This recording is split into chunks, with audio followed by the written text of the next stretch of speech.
नमस्कार, मैं कमलनाथ झा। शिक्षा की बात हर शनिवार के एक विशेष अंक में आप सभी का स्वागत करता हूं, अभिनंदन करता हूं। शिक्षकों के प्रश्नों के साथ आज हमारे बीच डॉक्टर एस सिद्धार्थ, शिक्षा विभाग के अपर मुख्य सचिव उपस्थित हैं। मैं आपका स्वागत करता हूं, अभिनंदन करता हूं सर। हमारे बीच आज 5 विशिष्ट शिक्षक उपस्थित हैं। ये राष्ट्रीय शिक्षक पुरस्कार प्राप्त किया है इन्होंने 2022 में और 2023 में। मैं इन शिक्षकों का भी हार्दिक अभिनंदन करता हूं, स्वागत करता हूं। इन्होंने अपने कुछ प्रश्नों के साथ सर के साथ बात करेंगे। अपर मुख्य सचिव महोदय का धन्यवाद हम लोगों को आमंत्रित करने के लिए। मेरा प्रश्न है सर कि सरकारी उच्च माध्यमिक विद्यालयों में अब अधिकांश स्कूल जो हाई स्कूल थे अब उच्च माध्यमिक हो गए हैं। इंटरमीडिएट की पढ़ाई अब उनमें हो रही है, किंतु बच्चों की उपस्थिति कम हो रही है, विशेष रूप से विज्ञान में। मैं समझता हूँ कि उसके कई कारण हैं। एक तो सत्रारंभ देर से होना और सत्रावसान जल्दी हो जाना। दूसरा, कोचिंग्स का स्कूल के टाइम में ही होना, विषय विशेष के शिक्षकों का अभाव होना और कुछ हद तक शैक्षणिक उदासीनता। हम लोग इस पर आदर्शवादी बातें करते रहे, किंतु व्यवहारिक रूप से, विशेष रूप से विज्ञान के विद्यार्थियों को स्कूल से जोड़ने के लिए क्या किया जाना चाहिए? देखिए, आज मैं 2-3 जिलों का मैं टीचर का जो पोस्टिंग का व्यवस्था है उसको समीक्षा भी कर रहा था, और मैं यही देख रहा था स्पेसिफिकली कि ऐसा कोई स्कूल छोटा तो नहीं है जहाँ पे साइंस का टीचर ना हो, मैथ्स का टीचर ना हो। तो ये हम लोग बहुत कोशिश में हैं कि ऐसा कोई स्कूल ना हो जहाँ पे साइंस, विज्ञान, मैथ्स या कोई हिंदी, सोशल स्टडीज़ और ये सब जितनी भाषाओं का है और जो कंपलसरी है, ये टीचर वहाँ मिसिंग ना रहे। यदि मिसिंग भी होते हैं तो बगल के स्कूल का डेपुटेशन या कुछ उस व्यवस्था से हम लोग उसको कोशिश करना चाहेंगे। तो ये हम लोग एडमिनिस्ट्रेटिवली हम लोग इसको पहले टैकल करते हैं। दूसरा है, कोचिंग वाला अभी भी बड़ा मेस है। मतलब ये कोचिंग का जो व्यवस्था है कि स्कूल टाइमिंग में ही बच्चे कोचिंग ले रहे हैं, ये अभी भी चिंता का विषय है। और मैं बार बार बोला भी हूँ कि स्कूल टाइमिंग में सरकारी जो स्टूडेंट और टीचर है वह कोचिंग संस्था में नज़र नहीं आएगा, और इस बार हम लोग कार्रवाई कर देंगे। तीसरा है, हम लोग ने अब आफ्टर द वेकेशंस हम लोग बायोमेट्रिक अटेंडेंस भी शुरू कर रहे हैं ऑफ स्टूडेंट्स।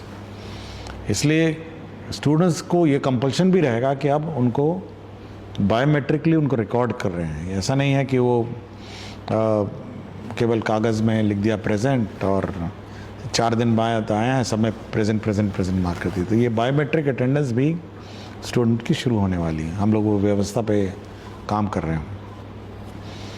और एक तीसरा, जैसे मैंने बाकी आप सभी से सुना कि एक इनर मोटिवेशन भी टीचर का होता है जो इस पूरी व्यवस्था को ड्राइव करता है। देखिए, सरकारी व्यवस्था में हम क्या अपर मुख्य सचिव हैं, सरकारी जिसको कहते हैं सरकारी कर्मी ही हैं।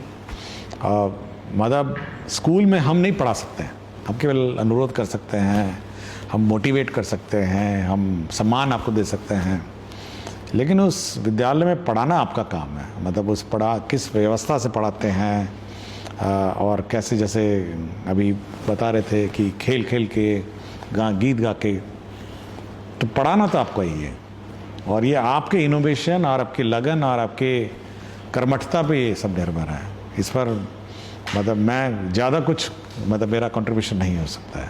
सर नमस्कार सर, मेरा सवाल है कि गुणवत्तापूर्ण शिक्षा तो लगातार बेहतर हो रही है, पर मेरा सवाल है कि क्या माध्यमिक स्तर पर सर कक्षा 9वीं 10वीं के बच्चों के लिए कैरियर गाइडेंस या स्किल शिक्षा के लिए भी विभाग क्या कुछ प्रयास कर रहा है ताकि ये बच्चे और बेहतर बन सकें? देखिए, इस बार हम लोग मंथली मैगजीन भी ला रहे हैं और इस पर कार्रवाई चल रही है कि एवरी मंथ स्कूल में मैगजीन भी जाए, स्कूल मैगजीन भी जाएगी, जिसमें 1 to 5 एक मैगजीन जाएगी, 6 to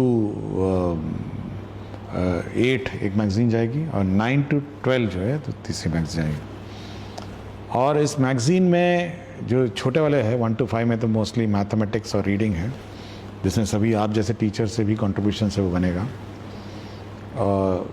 जो 6 to 8 है और 9 to 12 है वो बेसिकली सब्जेक्ट और कैरियर ओरिएंटेड होगी। थोड़ा मतलब धीरे धीरे, मतलब अचानक कैरियर तो नहीं बन सकता किसी का, तो धीरे धीरे उसको हम लोग पुश करेंगे कि साइंस में इंटरेस्ट है, मैथ्स में इंटरेस्ट है, रीडिंग में इंटरेस्ट है, हिस्ट्री में इंटरेस्ट है। तो इसलिए हम लोग सोच रहे हैं कि हम लोग जो कार्रवाई अब कर रहे हैं तो जो मंथली मैगज़ीन है वो लाइब्रेरी में होगी ऑब्वियसली, और हम लोग ये उम्मीद करते हैं कि सभी स्टूडेंट्स जब लाइब्रेरी में जाएंगे इस मैगज़ीन्स को पढ़ेंगे, इस पर चर्चा क्लास में होगी और हर महीने होगी, तो अपडेटेड होगा।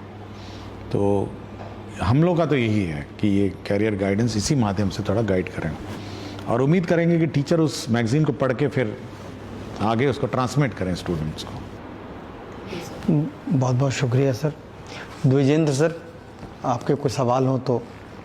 आज हम लोगों को इस लायक समझे आप कि हम लोग भी कुछ शिक्षा के क्षेत्र में काम कर सकते हैं, तो इसके लिए सर आपको बहुत बहुत धन्यवाद, कोटि कोटि प्रणाम कि इतना बड़ा सम्मान पदाधिकारी के स्तर से जब से पुरस्कार मिला है, राष्ट्रीय शिक्षक पुरस्कार, तब से राज्य स्तर से लेके और जिला स्तर तक नहीं मिला था। वो सम्मान और सबसे बड़ी पदाधिकारी हमारे सर्वा शिक्षा विभाग के पदाधिकारी के समक्ष हम अपनी बात को रख रहे हैं। ये खुशी ही है और गर्व तो हमको होना चाहिए ना कि इतने शिक्षाविद के बीच में मैं बैठा हूँ और निस्वार्थ भाव से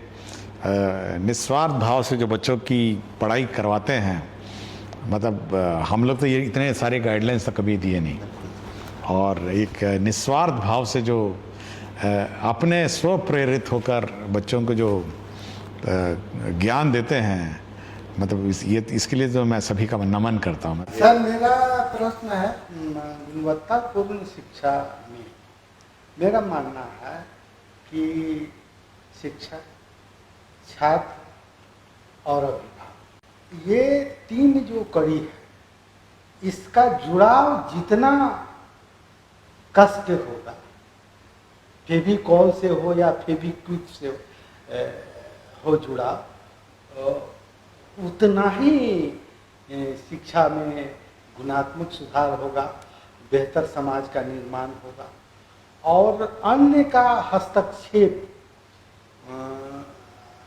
को थोड़ा कम किया जाए, और इन तीनों का जुड़ाव कितना ज़्यादा हो। अभी फेविकॉल लगा हुआ है, सोल्यूशन लगा हुआ है, उसको और जो साटने वाला चीज़ है, जोड़ने वाला चीज़ है, जो छूटे नहीं, ऐसा कोई व्यवस्था है तो। देखिए, मैं मतलब आपने अन्य बताया नहीं, अगर मुझे अन्य पता चल जाता तो मैं उस व्यवस्था को हटा ही देता।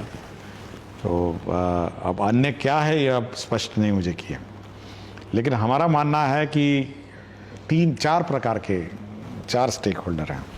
एक तो शिक्षक हैं, एक स्टूडेंट है, एक अभिभावक है, और पंचायत के जनप्रतिनिधि हैं जो वहाँ पे गांव में घूमते हैं और गांव की व्यवस्था देखते हैं और ये खोजते हैं कि बच्चा कौन बाहर है अंदर है।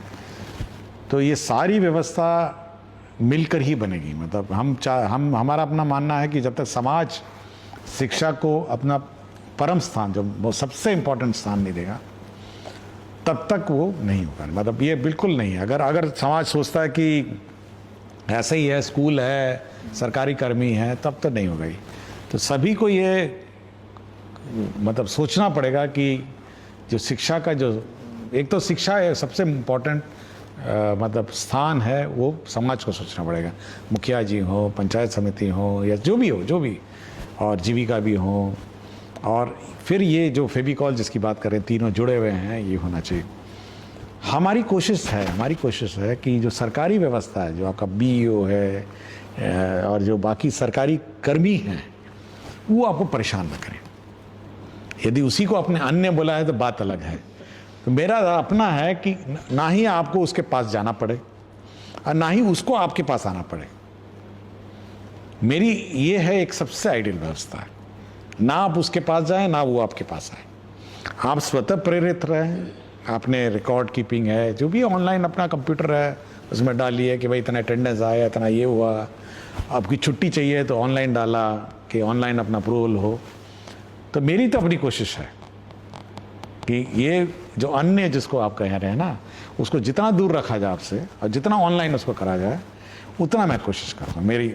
मेरा अपना ये ऑब्जेक्टिव है। और समाज के 4 जो भाग हैं, समाज का पंचायत है और पंचायत प्रतिनिधि और सब हैं, सब लोग हैं, और शिक्षक और टीचर और स्टूडेंट है, ये सब मिल के यही मेरा अपना है।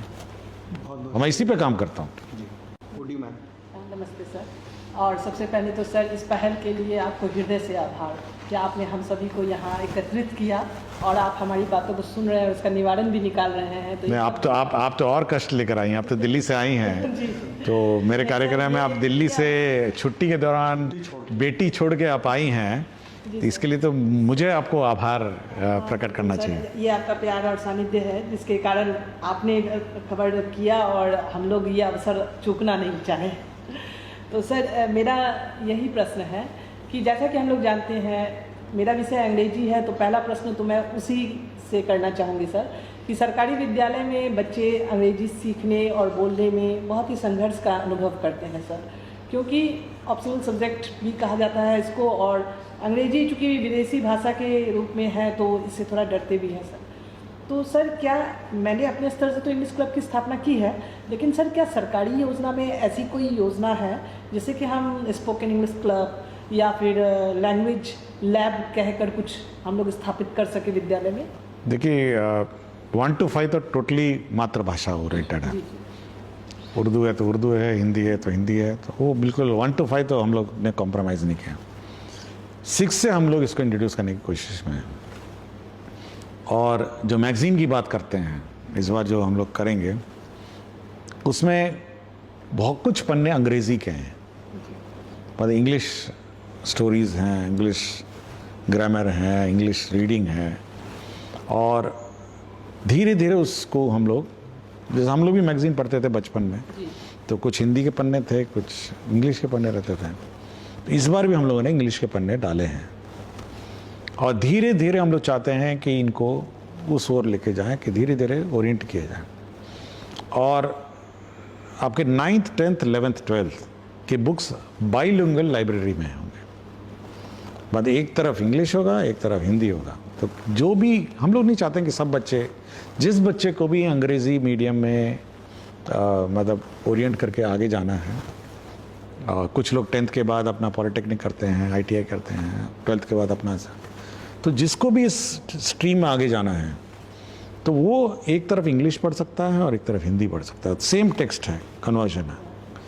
तो उससे क्या होगा कि बच्चा, बड़ी संख्या में किताबें, छोटी संख्या में नहीं है, हम लोग चाहते, हम लोग उसको बार बार रीप्रिंट करके, क्योंकि बहुत मोटी किताबें हैं, हम लोग चाहते हैं कि बच्चे इंग्लिश और हिंदी एक साथ पढ़ें और धीरे धीरे ये ट्रांजिशन होता रहे। कोई ज़ोर ज़बरदस्ती हम लोग ये करना नहीं चाह रहे हैं, और ये उसके इंटरेस्ट की बात है, उसके मोटिवेशन की बात है। और अगर वो इंग्लिश में ही आगे जाना चाहता है तो इंग्लिश पढ़ेगा, केमिस्ट्री में फार्मूला है तो इंग्लिश में पढ़ेगा, मैथ्स का फार्मूला है तो इंग्लिश में साइड में पढ़ेगा। ये हम लोग का कोशिश है। श्रीकांत सर। प्रणाम सर। मेरा सवाल है कि सर आप बच्चों को लेकर के एवं उनकी शिक्षा को लेकर के बहुत ही अधिक संवेदनशील हैं। मेरा ये सवाल है सर कि बच्चों के व्यक्तित्व विकास के लिए आप जितने तत्पर हैं, क्या बच्चों में इम्पैथी का विकास हो, इसके लिए सर आपके पास कोई कार्य योजना है? देखिए, मैं हमेशा कहता हूँ, जो आज का बच्चा है ना 4 साल, 20 साल बाद यही आपके समाज का संचालक होगा। मतलब 4 साल 5 साल मतलब यही समाज में रहेगा। हम लोग तो बुजुर्ग हो जाएंगे, लेकिन समाज वही दिखेगा। अगर आज उसको ट्रैफिक नियम नहीं समझाएंगे, अगर आपको उसको सिविक सेंस नहीं समझाएंगे, तो 24 साल के उम्र में वो सिविक सेंस क्या हो, तो कुछ भी नहीं समझेगा। समाज में जो न्यूसेंस होता है ना, वो उस स्टेज से निकलता है। जैसे मैडम बता रही थी, किशनगंज में लड़की और लड़कों के बीच का जो कोऑर्डिनेशन है, अगर हम ये कोऑर्डिनेशन हम लोग बचपन से उनको नहीं सिखाएंगे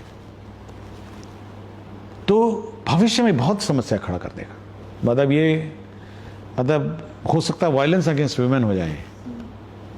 और मैं बहुत ही घोर विरोधी हूँ इस बात का, घोर विरोधी, कि कोएड स्कूल में एक क्लासरूम में लड़कियों को बैठा दीजिए, दूसरे क्लासरूम में लड़कों को बैठा दीजिए। और कभी कभी मैं मास्टर्स से पूछता हूँ, हेडमास्टर से, भाई ये क्यों बैठाएं आप? तो उनका कहना था कि लड़के बहुत बदमाशी कर रहे हैं इसलिए लड़कों को अलग बैठा दिया और लड़कियों को अलग बैठा दिया। मैंने कहा ये बताओ यार, जब ये बाहर जाएंगे समाज में या घर ही जाएंगे ये, मतलब हर बार आपका 12 घंटे तो स्कूल में नहीं है, वो तो 4-5 घंटे हैं। सिखाना आपका काम था कि भाई लड़की और लड़के समाज में एक मतलब कोऑर्डिनेशन के रूप में या कोऑर्डिनेट करके कैसे रहें। वो तो बाहर जाकर तो क्या करेगा आप समझ सकते हैं, वो लड़की के साथ छेड़खानी कर देगा। तो ये जो शिक्षा है ना, शिक्षा, ये केवल स्कूल के इसका जो आउटकम है, इसका ये केवल वो जो घंटों से सीमित नहीं है कि सुबह 6 बजे आइए 12 बजे जाइए उसके बाद पिंड छुड़ाइए। नहीं, ये पूरा का पूरा आपके वर्तमान समाज का इफेक्ट करता है और भविष्य में भी यही आपको सामने दिखेगा।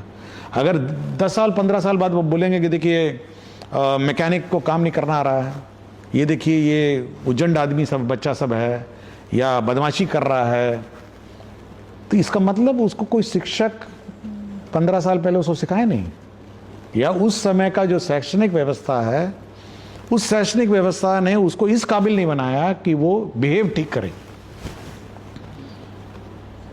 तो एम्पैथी की आपने बात की, एम्पैथी भी वही बात है। तो हम इस 6 घंटे में यह बहुत उम्मीद करते हैं, हम तो कुछ ज़्यादा ही उम्मीद करते हैं कि इसी बीच आपको शैक्षणिक कार्य उसको समझाना है, उसको सिविक सेंस भी समझाना है, उसको डिसिप्लिन भी समझा। आप किताबें देखी होंगी, इस बार किताबें मैंने ही डिज़ाइन किया, कवर मैंने डिज़ाइन किया है, जो आगे और पीछे की कवर मैंने डिज़ाइन किया है। तो लोग पूछे कि क्यों, मैंने कहा उसको ट्रैफिक लाइट सिखाने के लिए, उसमें ट्रैफिक लाइट लिखे हुए हैं, उसमें क्यू में खड़े हुई है ये लिखा है कि भाई आप कतार में खड़े होइए ये लिखा है, उसमें हॉर्न मत बजाइए ये लिखा है उसमें। मैंने कहा भाई आप समाज में सिविक सेंस, वातावरण को साफ रखें, ये बने हुए चित्र आप नोटबुक को नोटिस नहीं किए होंगे कवर पेजों में, वो कवर पेज मैंने डिजाइन किए हैं। किताब का कंटेंट अलग है, कवर मैंने किया है, एक एक चीज उसका, कि बच्चे को चाहे किताब पढ़े नहीं पढ़े लेकिन ये कवर पेज तो पढ़ ले। समाज में एक सभ्य सिविक सेंस वाला व्यक्ति कम से कम रहे। ट्रैफिक लाइट है, उसमें बहुत कुछ है, पढ़िएगा देखिएगा, हाथ धोने का है, बहुत कुछ उसमें। तो ये सारा का सारा जो व्यवस्था है, शैक्षणिक व्यवस्था, ये केवल किताब के अंदर वाली पन्ने नहीं है, इसके अलावा बहुत कुछ है। एम्पैथी है, सिविक सेंस है, लड़का लड़की को इज्जत दे, सम्मान दे, यह भी है, यह भी बहुत इंपॉर्टेंट है। और ये स्कूल व्यवस्था को ही सिखाना है। अलग लड़की को बैठा दिए, लड़के को बैठा दिए, कहे कि चलिए 12 बज गया, घंटी बजाए, जाइए आप लोग अपना जाइए। नो, ये आप ही का काम है कि समाज का हर स्टूडेंट को उसके सिविक सेंस और उसके बिहेवियर चेंज लाना, ये स्कूल का काम है। मैं व्यक्तिगत रूप से अपने शिक्षा विभाग और बिहार विद्यालय परीक्षा समिति के बीच सामंजस्य का अभाव देखता हूँ। यद्यपि बिहार विद्यालय परीक्षा समिति ने परीक्षा प्रणाली को पारदर्शी बना दिया है, बावजूद कुछ कार्यों से पठन पाठन बुरी तरह प्रभावित हो रहे हैं। जैसे मैं बताना चाहूँगा, वर्ग 10 और 12 की सेंटर परीक्षाएं अक्टूबर माह में हो जाती हैं और उनकी मुख्य परीक्षा फरवरी में हो जाती है। यदि इसे दिसंबर में लिया जाता तो बच्चों को 2 अतिरिक्त माह पढ़ने के लिए मिलता। यद्यपि यह कहा जाता है कि बच्चे विद्यालय आएँ, परंतु जब से हम लोग भी पढ़े हैं, सेंटर परीक्षा के बाद विद्यार्थी बहुत कम आते हैं विद्यालय। दूसरी चीज़ है, रजिस्ट्रेशन 9th के और 11th के ऐसे समय में शुरू किए जाते हैं जब बिल्कुल पढ़ाई का पीक आवर होता है। यह हमारा समर वेकेशन के बाद जो खुलेगा अगस्त, आप सर विद्यालयों में शिक्षकों के माध्यम से ही यह कार्य कराए जाते हैं, नॉन टीचिंग स्टाफ बहुत कम है या तो नहीं है, तो एक पूरा का पूरा सिस्टम उसमें लग जाता है। इससे समय की भी बर्बादी होती है और हमारे पढ़ाई का महत्वपूर्ण समय खराब हो जाता है। वर्ग 11 के नामांकन की जो प्रक्रिया है यह बहुत विलम्ब से शुरू होती है और इसमें बहुत सारे स्थानीय बच्चे जो हैं या उसी विद्यालय के बच्चे दूर दराज के क्षेत्रों में चले जा रहे हैं, तो इसमें भी सुधार किया जा सकता है। जो बच्चे जिस स्कूल से पढ़े हैं वह उसी स्कूल में रह जाएं और जिनको जाना हो वहाँ से उनके लिए ही नामांकन की प्रक्रिया शुरू की जाए, तो इसमें सुधार की जा सकती है। देखिए, इसमें हम लोगों ने पहला वाला तो लास्ट जो प्रश्न है उसको हम लोगों ने गाइडलाइन इशू किया था, आपने उसको देखा नहीं होगा, लेकिन हमने ये कहा कि जो बच्चा 10th पास कर गया वो उसी स्कूल में 11th करेगा और जिसको बाहर जाना है वो अपना जाए। ये ऑलरेडी एक स्टैंडर्ड गाइडलाइंस हैं और ये हम लोगों ने कहा कि कोई अलग से एडमिशन की प्रक्रिया नहीं स्टार्ट करें, आप सीधा उसको उसी स्कूल में 11th में पढ़ाइए और जिसको बाहर जाना है उसका टीसी दे दीजिए। तो ये हम लोगों ने पहला तो काम किया। दूसरा, ये मेरी जानकारी में नहीं था, ये जो आपने कहा टाइमिंग का और डेट्स का, मैं धन्यवाद देता हूँ कि आपने ये सब जानकारी दिया। तो हम लोग अब एग्जामिनेशन बोर्ड के साथ बैठेंगे और एक कॉमन कैलेंडर हम लोग इशू करेंगे, शिक्षा विभाग और बोर्ड एक साथ इशू करेगा। आपने कहा है कि बड़ी जल्दी सेंटअप परीक्षा होता है, तो इसको ऑब्वियसली हम लोग इसको आगे पीछे करेंगे अब, और रजिस्ट्रेशन की प्रक्रिया भी ऐसी करेंगे ताकि ज़्यादा मेहनत ना लगे और मतलब और ऐसे समय हो जहाँ मतलब एक प्रक्रिया को भी सरल करने की कोशिश करेंगे। तो ये हम लोग कोशिश करेंगे, लेकिन कैलेंडर हम लोग जॉइंटली इशू करेंगे, पहले तो ये है। और 11th को हम लोग ने तो कह दिया कि भाई आप से परीक्षा बोर्ड को कि आप सीधा उसी स्कूल में आप 11th 12th तक पढ़ाई करेगा और अन्य किसी को जाना है किसी कर दें। तो ये हम लोगों ने ऑलरेडी इशू कर दिया लास्ट में। व्यवहारिक नहीं है सर, अभी जो लिस्ट जारी हुए हैं उनमें से उस विद्यालय के बहुत सारे बच्चे बाहर चले गए। जैसे मेरे उन्होंने अप्लाई किया होगा, उन्होंने अप्लाई किया, फर्स्ट ऑप्शन में डाला हुआ है। अच्छा, ये हम देख लेते हैं, हो सकता है कि उन्होंने वो मेरिट मैं इसको चेक करता हूँ, मैं आई जस्ट चेक। एक प्रश्न और था सर कि हमारे यहाँ 2400 बच्चियाँ हैं और 28 सेक्शन हैं। मैं कई स्तरों पर इसकी बात कर चुका हूँ और हमारे यहाँ मात्र 21 शिक्षक हैं।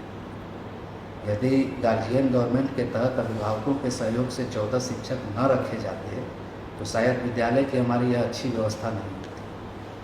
और बहुत सारे विषयों में शिक्षकों का अभाव है। कुछ ऐसे विषय में शिक्षक विभाग के द्वारा भेज दिए गए हैं जिसकी पढ़ाई हमारे यहाँ नहीं होती। फिर पीएम श्री के तहत 6 से 8 तक अभी 300 बच्चियाँ नामांकित हैं, 400, जिनमें 7 और 8 की एक भी किताब विद्यालय को नहीं मिली है। पिछले मन की बात से शिक्षा की बात में भी मैंने क्वेश्चन भेजा हुआ था और इसको कई बार मैंने उठाया है। बच्चे बिना किताब के कैसे पढ़ेंगे, जबकि अब किताबें विभाग से ही उन्हें मिलती हैं, बाजार में नहीं मिल पाती। ठीक, किताब का तो हम लोगों ने जो हम लोग का पाइपलाइन है हम लोग बीआरसी में देते हैं और रिक्विजिशन के आधार पे ये वहाँ पे उपलब्ध होता है।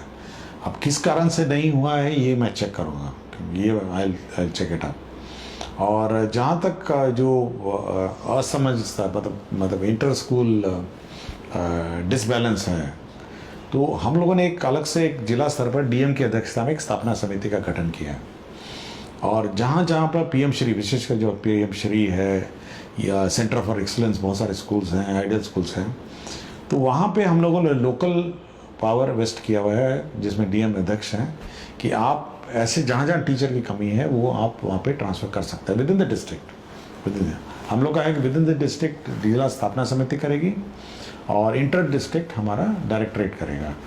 तो अभी तो सब ट्रांसफ़र में होंगे, तो जब आप स्कूल में जाएंगे तो जो स्कूल के टीचर्स और जो सब्जेक्ट्स के टीचर मिसिंग हैं, तो जिला स्थापना समिति इसको कोऑर्डिनेट करके वापस अपने अपने जगह पे डालेंगे। और अगर आपको 14 टीचर्स चाहिए भी होंगे तो किसी स्कूल से आपको ट्रांसफ़र करके इसको पोस्ट कर देंगे। तो डिस्ट्रिक्ट स्थापना समिति जो डीएम की अध्यक्षता में है, जिसमें डीडीसी मेंबर हैं और डीईओ उसके मेंबर सेक्रेटरी हैं, तो ये नॉर्मलाइजेशन व्यवस्था विद इन द डिस्ट्रिक्ट करेंगे। मेरा एक विज्ञान शिक्षिका हूँ, तो विज्ञान से ही जुड़ा हुआ सवाल है सर। विज्ञान में तो अभी बिहार में काफ़ी अच्छा बदलाव भी हुआ है सर, गतिविधि आधारित शिक्षण भी हो रहा है, बच्चे सीख भी रहे हैं। उसी में सर एक इंस्पायर अवार्ड मानक के अंतर्गत बच्चे अपने आइडिया भेजते हैं। तो सर बच्चों के आइडिया तो सिलेक्ट हो जाते हैं, पर उस आइडिया पे बेहतर प्रोटोटाइप बना पाए, तो क्या सरकार बेहतर प्रोटोटाइप बच्चों के बनवाने के लिए क्या कुछ प्रयास मतलब विभाग के द्वारा किया जा रहा है सर? उसमें क्या चाहिए आपको, मतलब आपको कोई फंड्स चाहिए या क्या? मेरा जो खुद का सोच, मैं कई स्तर पे इस पे मतलब जब जहाँ मुझे बुलाया गया तो उस पर चर्चा भी किया। मैं सर जैसे मेरा खुद का सुझाव है कि जैसे बच्चों के जब प्रोटोटाइप आइडिया सेलेक्ट हो जाते हैं तो हर जिले में सर कहीं ना कहीं पॉलिटेक्निक और इंजीनियरिंग कॉलेज तो हैं सर। तो अगर एक जैसे विभाग से इस तरह का लेटर निकले कि उनके जिस जिले से बच्चे हैं जिनके आइडिया सिलेक्टेड हैं, उस इंजीनियरिंग कॉलेज से उनके आइडिया के लिए संवर्धन हो जाए कि ये कैसे उस पर प्रोजेक्ट बना सकते हैं, प्रोटोटाइप बना सकते हैं, तो बच्चे बेहतर प्रोटोटाइप बनाएंगे सर। आपका आइडिया मैंने स्वीकार किया और मैं सभी को चिट्ठी भी लिखूंगा और जो भी इंस्पायर जो चाइल्ड हैं उस प्रोटोटाइप डेवलपमेंट के लिए पैसा भी अलग से रिएलोकेट कर 10,000 रुपया हाँ देती है, ठीक है, उसी से। हाँ, आइडिया बनाने के लिए ही देती है। एक चीज़ और कहना था कि सर आइडिया भी जैसे बहुत बार मैं देखती हूँ बहुत सारे शिक्षक इस बीच कॉल भी करते हैं, जब अभी 15 से सर ओपन हो गया है आइडिया भेजने के लिए, तो बहुत बार शिक्षक भेज देते हैं जैसे जो TLM बनाते हैं बस वही लिख करके भेज देते हैं। तो अगर प्रखंड स्तर तक, स्टेट से होते हुए प्रखंड स्तर तक, जैसे प्रखंड पे भी कोई ना कोई तो टीचर विज्ञान में अच्छा होगा, कोई राजकीय स्तर पे अच्छा है, कोई राष्ट्रीय स्तर पे अच्छा है, इवन PBL के थ्रू सर भी बहुत सारे प्रखंड लेवल पे अच्छे टीचर हैं। तो शिक्षकों के आइडिया संवर्धन के लिए ब्लॉक लेवल पे भी जैसे इस तरह का एक शिक्षकों को के लिए आइडिया संवर्धन के लिए किया जाए, ताकि वो उन बच्चों से आइडिया भी अच्छे आएँ, ताकि बिहार आगे बढ़े। और टॉप 60 में बच्चे जो नहीं आ पाते हैं सर, तो आपके प्रयास से ये 2 कार्य अगर होगा तो प्रोटोटाइप भी बेहतर बनेंगे और आइडिया भी बेहतर आएंगे सर। आपका शुक्रिया कि आपने बच्चों को NCERT दे करके उसको कम्पिटिटिव बनाया। नहीं, हमारा ये है कि जो हमारे बच्चे हैं वो वही किताब पढ़े जो पूरे देश में सब पढ़ते हैं। और ये भेदभाव नहीं होना चाहिए कि वो लेवल यहाँ पे हैं हमारी किताबें। तो हमारा ये था कि मतलब एक मतलब स्तर जो है बच्चे का, शैक्षणिक स्तर पूरे देश में एक होना चाहिए और हमारे बच्चे किसी भी लेवल से कम नहीं होने चाहिए, इसीलिए NCERT किताब है। उसमें हमारे बिहार के सरकारी विद्यालय के बच्चों को एक समस्या है कि बिहार के बगल में मतलब बंगाल किधर है या फिर कर्नाटका किधर है या पाकिस्तान किधर है, उनको नहीं पता, क्योंकि उनके पास मानचित्र या एटलस नहीं है। तो सर अगर उन बच्चों को आपने इतनी किताबें दी, इस बार लाइब्रेरी में आपकी एटलस है और डिक्शनरी है और आपको कंपलसरी लेना है एटलस रीडिंग क्लास। वो मैं इसलिए सर्कुलर ने इशू किया कि अभी पहुंच ही रही होंगी वो, तो आपको एटलस रीडिंग क्लास भी लेनी है, मतलब as part of the regular curriculum, कि वो एटलस सबके पास रहेगी, सब बच्चे एटलस देखेंगे और फिर मानचित्र को आपको पढ़वाना है पूरा, और पूरा मानचित्र प्रैक्टिस करवाना है। Thank you. मैं ये आइडिया मैं पहले ही मैं कर चुका हूँ। पिछले साल जो किट में सामान गया था सर, बच्चों की कॉपी में भी वो एटलस वो बने हुए थे। सरकारी विद्यालय पर सरकार बहुत आवश्यकता से ज़्यादा धन खर्च करे। हाँ, ये बात सही है। अगर हम पूरा बजट को बच्चों की संख्या से मतलब डिवाइड करें तो किसी भी हालत में सबसे अच्छे प्राइवेट स्कूल में जो फीस है उससे बहुत अधिक हम लोग खर्चा करते हैं सर, अधिक धन खर्च, क्योंकि हमारा सैलरी स्ट्रक्चर बहुत है, प्राइवेट स्कूल में कम देते हैं। हाँ, इसलिए जब सब कुछ टोटल कर दीजिए, स्कॉलरशिप, साइकिल, यूनिफॉर्म, सब कुछ जोड़ दीजिए और फिर बच्चों की संख्या से डिवाइड करिए, तो हमारा जो खर्चा है पर चाइल्ड वो प्राइवेट स्कूल से ज़्यादा है। सर ये सरकार खर्च कर रही है और हमारे ACS साहब भी इतने गंभीर हैं इस मुद्दे पर। नौकरी हम भी करते हैं, ACS साहब भी करते हैं, वेतन उनको भी मिलता है, मुझको भी मिलता है, रिटायर उनको भी होना है, हमको भी। लेकिन उनके दिल में है कि समाज के बच्चे हम जैसा बने, आप जैसा बने, ये प्रयास होने चाहिए। और उसमें अकेला सर अपना सब कुछ दाव पर लगाए हुए हैं कि हमको इस चीज़ का पालन कराने, तो उसमें दिक्कत ये हो रही है कि सरकारी विद्यालय के प्रति इतनी भ्रांतियां फैला दी गई है अभिभावकों के बीच में कि पढ़ाई नहीं होती, वहाँ का व्यवस्था सही नहीं है। प्राइवेट स्कूल में बढ़िया पढ़ाई होता है, प्राइवेट में पढ़ाइएगा तो आपका नाम होगा कि फलना का बेटा प्राइवेट में पढ़ता है, और सरकारी में पढ़ाए इतनी तो हर कमज़ोर हो गया है सरकारी में पढ़ते। ये जो भ्रांतियाँ है, इस भ्रांतियाँ को दूर हम कैसे करें, अभिभावक को कैसे सरकारी विद्यालय से जोड़ें, इसमें हम लोग पूर्ण सफल नहीं हो पाए हैं। इसमें कैसे देखिए बहुत सारी चीज़ें इसमें। सबसे पहले तो मैंने ये भी बोला है कि जब असेंबली होगा तो इतनी तेज मतलब लाउड स्पीकर जब बजाइए कि पूरा मोहल्ला पूरा गांव जाग जाए कि यहाँ स्कूल शुरू हुआ। पहले तो वो रोज अभिभावक एक दिन देखेगा सुनेगा, दूसरे दिन तीसरे दिन अपने बच्चे को भेज देगा, ठीक है, वहाँ तक तो ठीक है। दूसरा है कि जब वो देखेगा कि बच्चा जो है घर आया है और बैठ के होमवर्क कर रहा है, तो उसको ये लगेगा कि कुछ पढ़ के तो ज़रूर आया है, और कुछ पढ़ने कल उसको क्लास है इसका, और नहीं पढ़ के जाएगा तो ये बिल्कुल पता नहीं क्या हो जाएगा। तो उसको ये भी फीलिंग होती है कि बहुत सारे अभिभावक को पता भी नहीं है कि कैसे पढ़ाई हो रही है, लेकिन वो देख रहा है कि मेरा बेटा बैठ के पढ़ रहा है और कुछ किताब खोला है, लिख रहा है कुछ।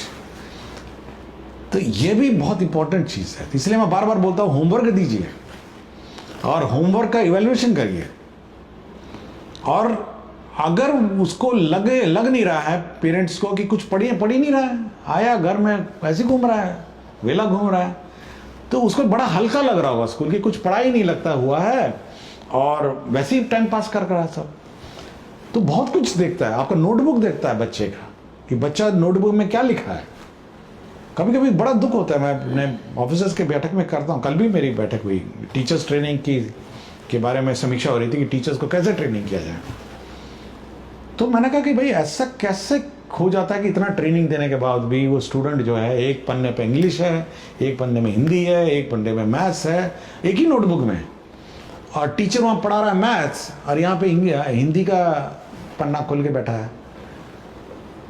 कल बहुत दुखी था मैं। कल मैं पूरा टीचर्स ट्रेनिंग की समीक्षा की कि कैसे टीचर ट्रेनिंग होगा, क्या है, इस करिकुलम को सुधारा जाए।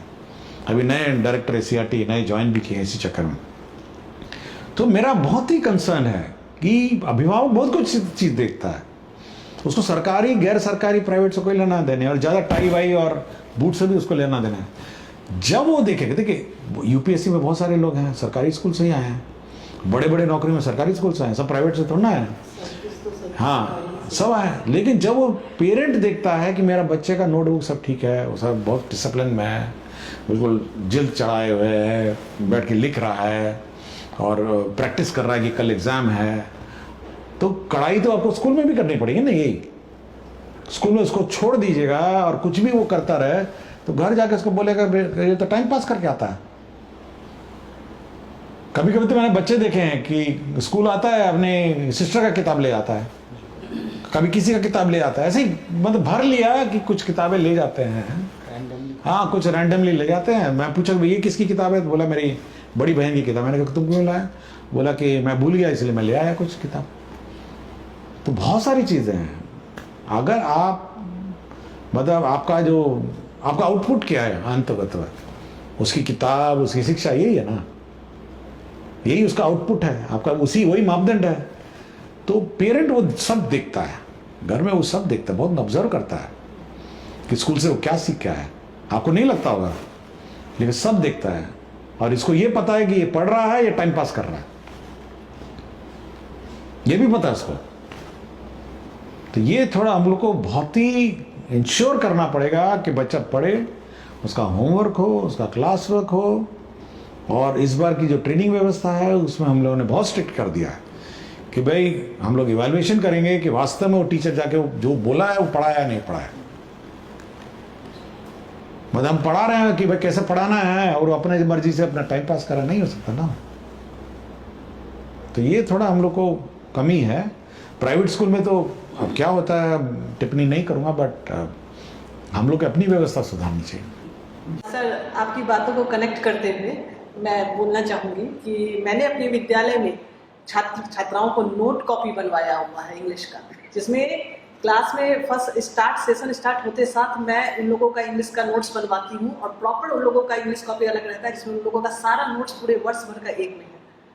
तो ये हम लोगों के द्वारा किया हुआ कार्य है, किसी विभाग से आदेश नहीं है, स्व इच्छा है सर। कि सर, जैसा कि हम लोग जानते हैं कि बिहार में प्रतिभाओं की कमी नहीं है। हमारे बिहार में बहुत प्रतिभाएं हैं और सरकारी स्कूल में जितनी सुविधाएं अब दी जा रही है ये बहुत बड़ी बात है सर, और इसमें आपकी बहुत बड़ी पहल है, इसके लिए आप धन्यवाद के पात्र हैं। तो सर, मैं ये पूछना चाह रही हूँ, जैसे हम लोग ओलंपियाड में बच्चों को बैठाते हैं, NST वाले एग्जाम में बैठाते हैं, ठीक है, और सरकारी स्कूल की तैयारियां बच्चों को करवाना चाहते हैं। जैसा कि मैंने देखा है कि 11th करने के बाद या 12th करने के बाद या 10th करने के बाद ही बच्चे चाहते हैं कि वो प्रॉपर किसी कैरियर को चुने, कैरियर में जाए आगे। तो उसके लिए वो लोग फिर आते हैं हम लोगों के पास कि मैम कहाँ जाना रहेगा। मतलब समझिए जिनके अभिभावक के पास थोड़ा पैसा है तो वो बाहर जाने का सोचते हैं, जिनके पास नहीं है तो वो फिर मन महसूस के रह जाते हैं। तो क्या सर कुछ ऐसा प्लान किया जा सकता है कि बच्चों के लिए हर ब्लॉक में एक रिसोर्स सेंटर डेवलप किया जाए जहाँ की उन लोगों को कॉम्पिटिटिव एग्जाम्स की तैयारी करवाई जाए, डिजिटली इक्विप्ड हो, हर संसाधन हो और अच्छे टीचर्स हो, जिससे कि वो लोग बाहर ना जाकर अपने कंपटीशन की तैयारी अपने ही क्षेत्र में कर सकें। क्या ऐसा कुछ करवाया जा सकता है सर? ये आइडिया अच्छा है, इसका मैं सोचूंगा इसका कि ब्लॉक स्तर पर एक मतलब कंपटीशन का सेंटर रखे, फिर हम लोग टीचर्स का मतलब मांगेंगे कौन कौन टीचर पढ़ाने के लिए इच्छुक हैं, इंटरव्यू लेके उन टीचर्स को उस ब्लॉक में डालें। मतलब वो एक स्कूल ना हो बट कंपटीशन सेंटर हो। और लेकिन वही है कि बच्चे गांव से कैसे आएंगे ये मुझे नहीं समझ में आ रहा है, क्योंकि बहुत दूर से आना पड़ेगा उस ब्लॉक हेडक्वार्टर में। सर उसमें अभी इसको वीकेंड के या फिर वैसे बच्चों को ट्रांसफ़र करना पड़ेगा हमको ब्लॉक। हॉस्टल वगैरह कुछ बनवाना। सर हमारी योजना चल रही कस्तूरबा गांधी बालिका विद्यालय और सुभाष चंद्र बोस बालकों के लिए भी आवासीय विद्यालय, तो इसमें आवासीय रखना पड़ेगा। तो इसमें जो मेधावी छात्र हैं, हाँ, उसको आवासीय रखना पड़ेगा। तो ऊपर 30 के तर्ज पर ही होता है और सर। अभी जो हम रख रहे हैं कस्तूरबा में, तो बच्चे गार्जियन 2 दिन रखते हैं फिर ले जाते हैं, 4 दिन रखते हैं फिर ले जाते हैं, ये समस्या है। लेकिन मेधावी छात्रों को इंफ्रास्ट्रक्चर वही रहेगा कि टीचर उसमें वही रहेंगे। कुछ टीचर के विषय की गत की जरूरत होगी तो अलग से दिया जाएगा। सर मैंने देखा और मेधावी छात्रों का जो गरीब हैं और मेधावी हैं उनको अवसर मिल जाएगा। अभी भोजन किसी की समस्या नहीं है। पहले ये जान करके कस्तूरबा खोला गया था कि भोजन नहीं है, कपड़ा नहीं है, तो सरकार तो विद्यालय में भोजन भी दे रही है, कपड़ा भी दे रही है, पैसा दे रही है, कलम दे रही है, किताब दे रही है, सैनिटरी पैड का पैसा दे रही है, सब कुछ आपके माध्यम से सरकार नहीं कोशिश करते हैं ये एक बार, क्योंकि ये कहीं मुझे पहले भी सुझाव आया था कि ब्लॉक स्तर पर 538 ब्लॉक में मतलब मेधावी स्टूडेंट के लिए कैरियर गाइडेंस और कैरियर कोचिंग के लिए मतलब सेंटर मेडिकल का अलग हो, इंजीनियरिंग का अलग हो, ये मैं इसको हम लोग वर्कआउट करते हैं, क्योंकि टीचर्स फिर हम लोग फिर इंटरव्यू से करके ले लेंगे। ब्लॉक में जो अच्छे स्कूल हैं, बड़े स्कूल हैं आपके ब्लॉक में, अच्छे टीचर्स भी हैं बहुत सारे, तो हमारी यूपीएससी लिख के लौटे हैं और बीपीएससी लेके लौटे हैं, तो उससे ज़्यादा थोड़ा ना कोचिंग इंस्टीट्यूट के टीचर्स हैं, ये तो बहुत अच्छे अच्छे टीचर्स हैं, तो उनको ऑप्शन दे दिया जाएगा, वो वैसे ही ब्लॉक मुख्यालय में आके पोस्टिंग हो जाएगा। ट्रेनिंग के लिए आपने बहुत बेहतरीन शेड्यूल बनाया जो SCERT करा रही है डाइट, और बहुत टाइट शेड्यूल्ड है। मैंने देखा से पूरा, प्रिंसिपल सर गेट पे खड़े हैं, 1 मिनट में कोई डिले नहीं, और बहुत मज़ा आया पढ़ने में। नए नए विषय हैं जो हमारे बहुत काम के हैं, लेकिन सर उसमें एक सुधार की ज़रूरत है। कोई टॉपिक ऐसा है सर जिसको 2 या 2.5 सेशन की ज़रूरत है, कोई एक सेशन में उनको समाप्त करना पड़ता है, बहुत फास्ट। देखिए, ट्रेनिंग का मेरा अपना अलग नज़रिया है। ट्रेनिंग का मेरा नज़रिया है कि हम लोग को ट्रेनिंग इंस्टीट्यूट में सब्जेक्ट ट्रेनिंग नहीं देना चाहिए। वो यूट्यूब में है, अपना देखिए, ऑनलाइन देखिए, पढ़िए, अपना करिए। हमारा ये है कि ट्रेनिंग स्कूल्स में कैसे पढ़ाना है, इस पर ट्रेनिंग होना चाहिए, क्योंकि वही मिसिंग है, मतलब वही गड़बड़ा रहा है। मतलब जो है कि स्कूल में कैसे, मतलब हाँ, में होमवर्क देना है, क्लास वर्क देना है, स्टूडेंट को कैसे अट्रैक्ट करना है, स्कूल का संचालन कैसे करना है, क्लासरूम का संचालन कैसे करना है, PTA कैसे करना है। तो हम लोग ये इस बार फोकस कर रहे हैं नॉट ऑन द सब्जेक्ट। हम लोग चाह रहे हैं कि आपका ये स्कूल का संचालन और स्कूल में जो प्रक्रिया है, इस पे ज़्यादा फोकस करेंगे। और जहाँ तक सब्जेक्ट का कंटेंट है, यूट्यूब में है, हम लोग यूट्यूब लिंक दे देंगे आपको, ऑनलाइन पढ़ लीजिए जाके, क्योंकि बैठ के सब्जेक्ट नहीं पढ़ा सकते हैं, वो तो ऑलरेडी आप पढ़े हुए हैं, और नए नए सब्जेक्ट है, अपना नया नया यूट्यूब में पढ़िए। तो ये थोड़ा हम लोगों को इस बार फोकस चेंज कर रहे हैं, और कोशिश कर रहे हैं कि क्वालिटी ऑफ एजुकेशन कैसे इम्पार्ट की जाए। किताब है तो उसको इम्पार्ट कैसे किया जाए, उस पर ज़्यादा हम लोग का फोकस है इस बार। और सब्जेक्ट तो हम लोग उम्मीद करते हैं कि आप लिंक से पढ़ेंगे, और जो ऑनलाइन क्लासेस है उसको अटेंड करेंगे। हम लोग मैं विशेषकर सबको अपना आभार प्रकट करता हूं कि बहुत दूर दूर से सब आए, और बहुत ही सम्मानित शिक्षक हैं और अवार्ड विनिंग शिक्षक हैं। मुझे बहुत अच्छा लगा, और मैं काफ़ी देर सुनता भी रहा। मैं आज एक तरफा काफ़ी सुना मैं, और ये मेरे लिए ज्ञानवर्धक रहा, और मैं सभी का अपना आभार व्यक्त करता हूँ। और मैं चाहूँगा कि इनकी जो बातें हैं, जो भी हमारे शिक्षक सुन रहे हैं, इसको एक मार्गदर्शन के रूप में लें, और अपने अपने स्कूल में व्यवस्था को सुधारेंगे। धन्यवाद, बहुत बहुत धन्यवाद। फिर हम अगले अंक में शिक्षा की बात हर शनिवार के अगले अंक में फिर उपस्थित होंगे। आपका धन्यवाद, बहुत बहुत धन्यवाद।